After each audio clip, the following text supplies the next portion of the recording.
Hello বন্ধুগণ, এখন আমি আপনাদেরকে দেখিয়ে দেব যে কিভাবে ইমো অ্যাকাউন্ট হ্যাক হয়। তো ইমো অ্যাকাউন্ট হ্যাক হয় কিভাবে বুঝতে পারবেন।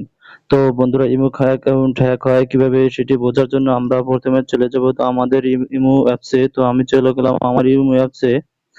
ইমো অ্যাপসে আসার পর বন্ধুরা, এই যে আমাদের বাম পাশের লোগোটার উপরে ক্লিক করব। তো আমি লোগোটার উপরে ক্লিক করলাম।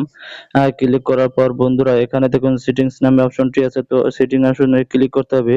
তো আমি সেটিং অপশনে ক্লিক করলাম। ক্লিক করার পর বন্ধুরা, এখানে দেখুন ম্যানেজ ম্যানেজ ডিভাইসের উপরে ক্লিক করব। তো ম্যানেজ ডিভাইসের উপরে ক্লিক করলাম। ক্লিক করার পর বন্ধুরা দেখুন, এখানে কিন্তু আমাদের দুইটি সেটি কিন্তু লগইন হয়েছে ইমো। তো প্রথমটি হয়েছে ইনফিনিক্স। তো বন্ধুরা, আমাদের এটি কিন্তু ইনফিনিক্স সেট, তো তাই কিন্তু এটি ইনফিনিক্স সেটে এটি দেখাচ্ছে। তো এই দেখুন, এই মুহূর্তে আরেকটি আছে, এই যে লোগোটি দেখুন, এটি দেখা যায়। তো এটি কিন্তু এই যে হ্যাক হলে কিন্তু এভাবে কিন্তু দেখা যাবে। তো এটি আপনারা কিভাবে